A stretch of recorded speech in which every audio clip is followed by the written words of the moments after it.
Shalom, brothers and sisters. Grace, mercy, and peace be unto you from Yahuwah the Father and Yahusha our Mashiach, his voice. Hear, O Yasharal, Yahuwah our mighty one is one Yahuwah. This is Brother David coming to you again to bring you another report. The new moon was confirmed in the evening of May 5th, which makes the Feast of Weeks in the evening of May 20th. Remember how we count the days.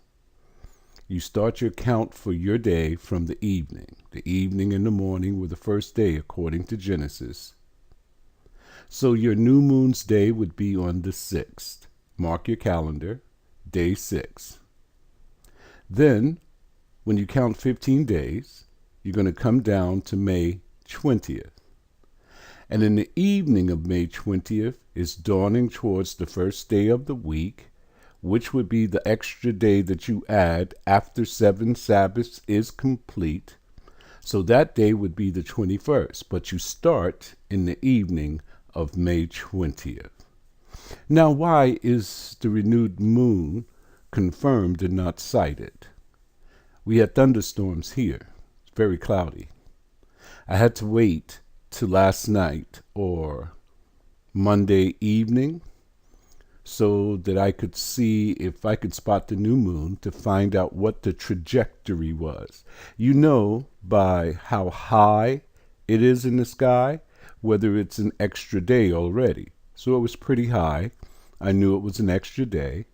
Then I had to confirm the sightings around the world and all over this country, Canada, Chile, and they all saw this renewed moon on the evening of the 5th. Also, it was 7% illumination today. 2 days have passed. 1% illumination is when you can really spot it. So it's been growing. So you know that today or last night's sighting was not it. It was the day before. It's a lot of tools that you can use for the sighting so that you can confirm if you cannot see the renewed moon. Let's begin. Leviticus chapter 23, verse 15 to 16. This is what we're supposed to do for the Feast of Weeks. Verse 15. And ye shall count unto you from the morrow after the Sabbath. Who is supposed to do the count? Now you have the day, you have to do the count. From the day that ye brought the sheaf of the wave offering. What day was that? The day after the Feast of Unleavened Bread had ended. 7 Sabbaths, 7 weeks shall be complete.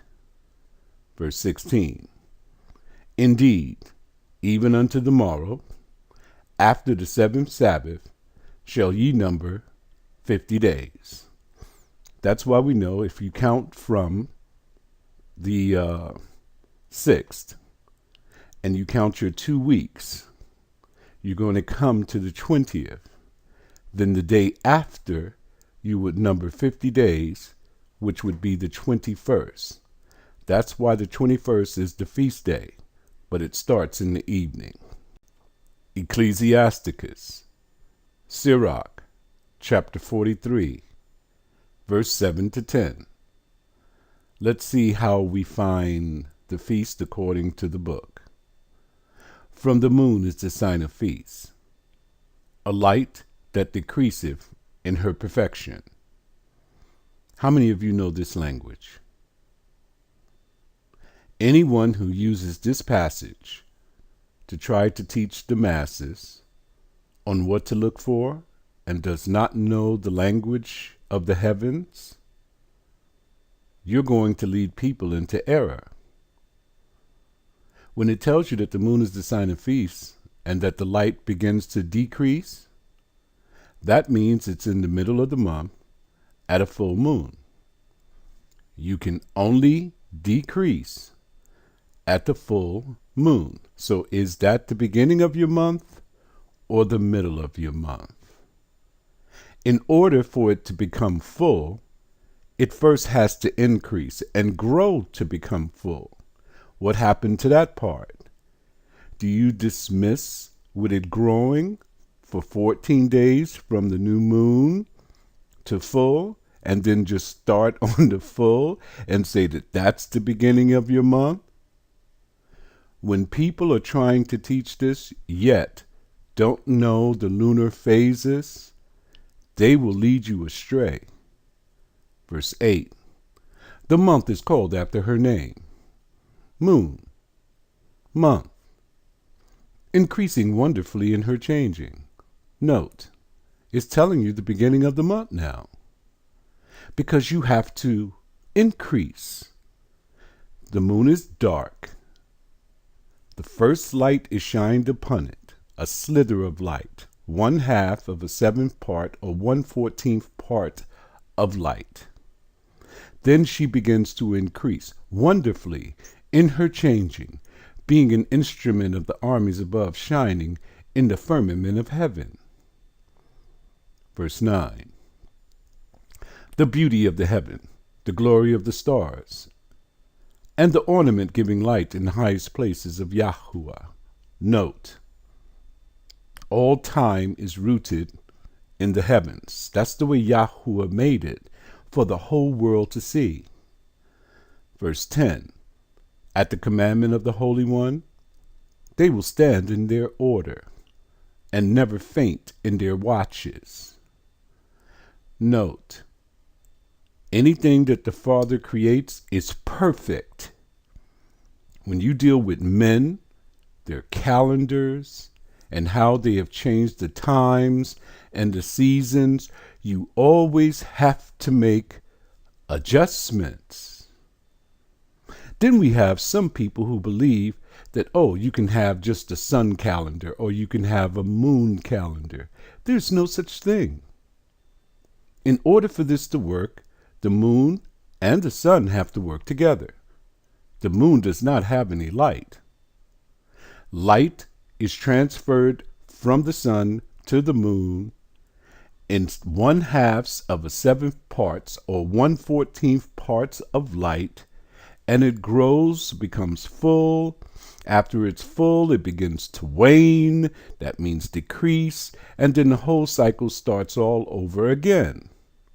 Now, if you say that you're going to have a sun calendar and take away the moon, it's like having a watch. No hands are on the watch. You still have all the numbers. The watch is functional. But you don't have any hands to point to what time it is. It's the same thing as taking away the moon from the sun. You cannot tell what time it is. So let's look at time according to the lunar calendar that's in the sky. Now remember, these calendars that I have before you are for illustration purposes only.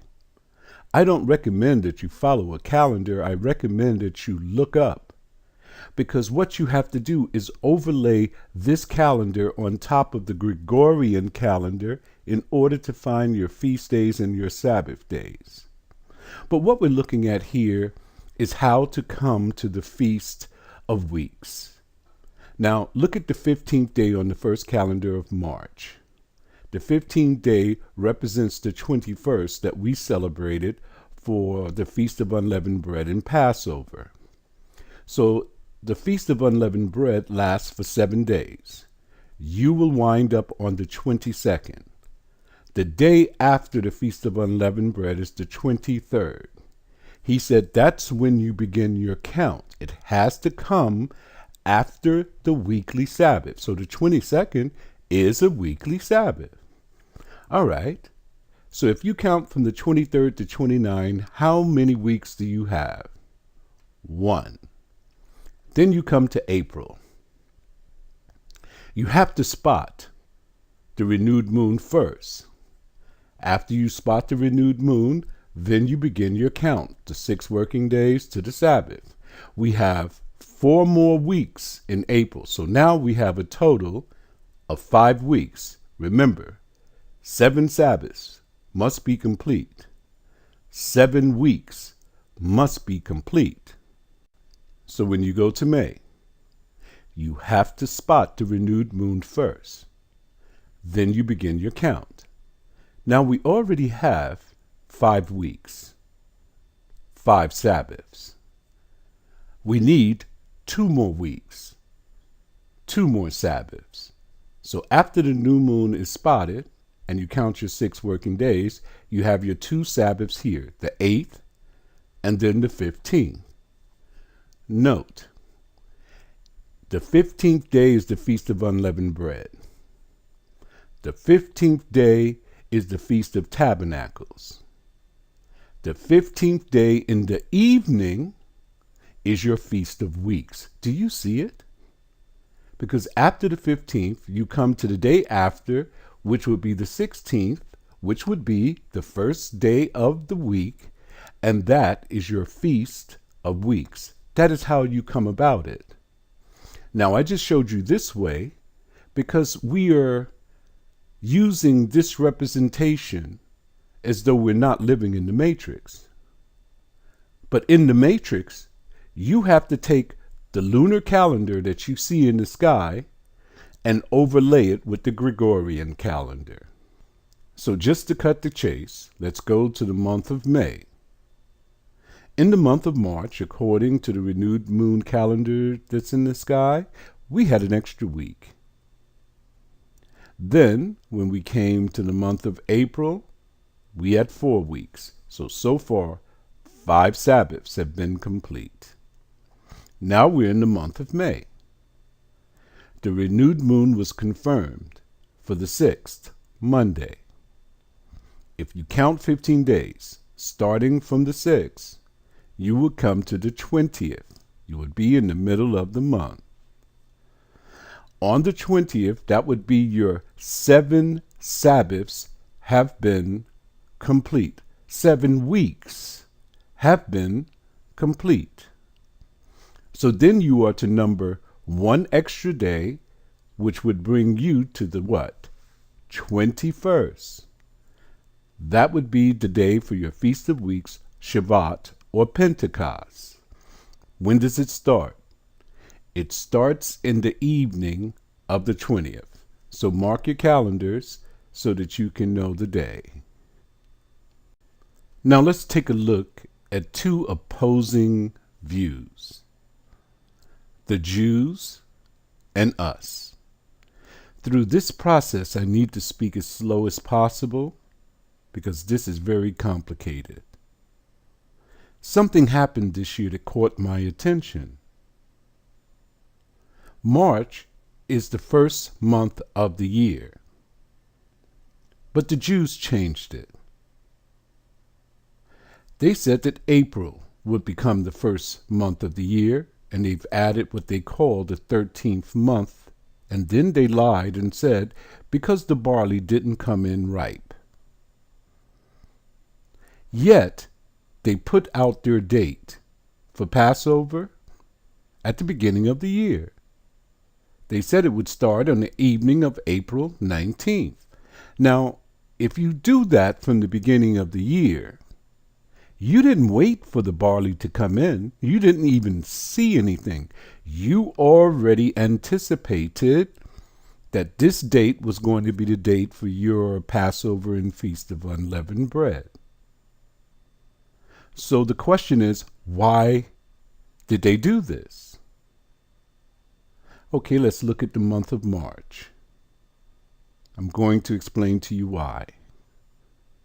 I want you to keep this in mind while we're going through this exercise. Their Sabbath day is fixed. It has to be on a Saturday. That's the way they've created it.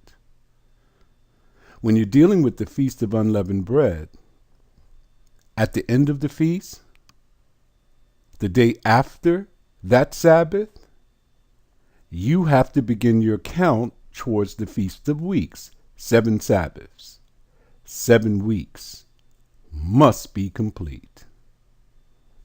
Let's look at the day that we began our count. March 8th, the renewed moon came out. You count 15 days, you come to the 22nd, that's the Feast of Unleavened Bread. You count 7 more days, you come to the 29th, that would be the end of the Feast of Unleavened Bread, and you would count for the day after the Sabbath is when you begin your count towards the Feast of Weeks. You guys know that already. We've been through it. Now the Jews, they don't come from the slither of light, they come from the dark moon. So they would be a day ahead of us, which would be the 7th. You count 15 days, you come to the 21st. Then, after you've reached the 21st, the beginning of their Feast of Unleavened Bread in this month, you count 7 more days, and it ends on the 28th. Supposed to be a Sabbath, right? Then you go to the day after, which would be the 29th. And that's where you begin your count. This presents a problem, doesn't it? Because it does not start after their fixed weekly Sabbath or monthly Sabbath or yearly Sabbath. It has to fall on a Saturday. So some adjustments must be made because everything is out of sync. So we got to line this thing up properly. In comes your 13th month. Let's move to April. We spotted our renewed moon on the 7th. All of our Sabbaths were on Sunday in April. So they would be 1 day ahead of us because they go by the dark moon. That would leave you on the 6th, which is Saturday. So let's start from there. If you count 15 days, where do you come to? The 20th. That is the beginning of their Feast of Unleavened Bread according to what they put out on the internet. Then, from the 20th, you count 7 more days, and you would be where? On the 27th. That would be the end. And then from there, you start to count your 7 Sabbaths. Hey, the problem is fixed. Now everything lines up, and we can continue this lie. Saturday, brothers and sisters, is not the Sabbath day. It's not your weekly Sabbath. The Feast of Weeks proves it beyond a shadow of a doubt. I've spoken to many brothers concerning this. Some of them think that they're Jews, and to Jews, no one understands. They say, oh, you have to go to the rabbi. Another brother that I spoke to, I asked him, could you show me the statute? There must be a statute in the Bible concerning this if you're going to add a 13th month. Isn't that correct? But there is no statute. He went all around the world till finally he had to conclude, no, Brother David, there is no statute that tells you that you are to add a 13th month because the barley season didn't come out ripe. If I had known this when I was speaking to him, man, maybe I could have woke this brother up. I want you to go over this again. Make sure you get it in your head. I want you to see who the world is dealing with. These people are imposters. Truly, they are the synagogue of Satan. Leviticus chapter 23. Verse 21. Let's look at the commandment. Let's see what we are to do and what we cannot do. Verse 21. And ye shall proclaim on the selfsame day that it may be a holy convocation unto you. Holy convocation means a gathering. At the three main feasts, all of the males and the small boys were supposed to come present themselves before Yahuwah. They were not to come empty-handed. This is why all of these days have to do with feast and harvest. Listen what you cannot do. Ye shall do no servile work therein. Can you do a holy convocation, a gathering? No, you cannot.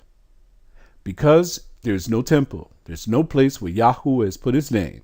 What do you do, Brother David? Stay in your homes. Be with your family. Eat, drink, and be merry. You cannot go to work that day. You must take off. It shall be a statute forever in all your dwellings, throughout your generations. In every law that the Father has in his book, there's a statute that's attached to it to explain to you how to carry it out. If you ask anyone to show you the statute about adding a 13th month to the calendar, if the barley doesn't come in right, or if the Saturday Sabbath doesn't fall correctly on the Gregorian calendar, they're going to say humana, humana, humana, humana, humana, humana, because they cannot answer your questions. Now let's look at the Jewish Shabbat, or the Feast of Weeks. They said that their Shabbat, which is what we know as Pentecost or the Feast of Weeks, it begins in the evening of Saturday, June 8th, and ends in the evening of Monday, June 10th. They gave you 2 days. Now, if you were to make your count, or the count yourself, you will find that it's not 7 weeks, it's only 6 weeks that they counted. How did that come about? When we began our count, we started at the end of the Feast of Unleavened Bread. Then we began our count towards the 7 Sabbaths, and the 7 weeks must be complete. They started differently. They started at the beginning of the feast, from the first day, after Passover and the first day of the Feast of Unleavened Bread. They started on the day after that Sabbath. So they know that it has to fall on the Sabbath. If you go to the new moon to find the feast day, that Sabbath has to line up with the new moon calendar. They know this. That's why they've added a 13th month to adjust for this. Now here's the question. Do you start at the beginning of the feast or at the end of the Feast of Unleavened Bread? Now this is a big question. It's not something small. It's not a small issue. But I want you to look at this. Exodus chapter 23, verse 14 to 17. Now I've studied every passage that is in the Bible that has to do with this feast. Look at verse 14. 3 times thou shalt keep a feast unto me in the year. Verse 15. Thou shalt keep the feast of unleavened bread. Thou shalt eat unleavened bread for 7 days, as I commanded thee, in the time appointed of the month of Abib. For in it thou camest out from Egypt, and none shall appear before me empty. Verse 16. And the feast of harvest, the first fruits of thy labors, which thou hast sown in the field, and the feast of ingathering, which is in the end of the year, when thou hast gathered in thy labors out of the field. Verse 17. 3 times in the year all thy males shall appear before Yahuwah thy mighty one. Here's the question.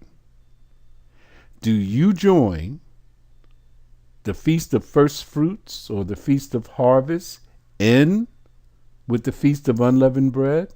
Because remember, the Feast of Unleavened Bread is 7 days. Are they dismissing with the 7-day count? Because they're starting immediately after the first day to do their count. I see 3 separate feasts here. When you deal with the Feast of Unleavened Bread and the Passover, that's 7 days. When you deal with the Feast of Fruits that goes into the Feast of Harvest, Pentecost, Shavuot, whichever, or weeks, whichever term you want to use, that's another separate feast. And then the Feast of Ingathering, or the Feast of Tabernacles at the end of the year, that's 3 feasts. Why are they mixing in the Feast of First Fruits and the Feast of Harvest in with the Feast of Unleavened Bread? He told you after the Sabbath, you are to bring the sheaf to the priest, and the priest is to wave it before Yahuwah. Check it out yourself. And then he says, you're not to eat any bread. He didn't say unleavened bread. He said you're not to eat any bread until you have brought the sheep, or any parched corn, or any of those things, until you have brought the first fruits, that sheaf, to the priest. So now you have to go in and study for yourself.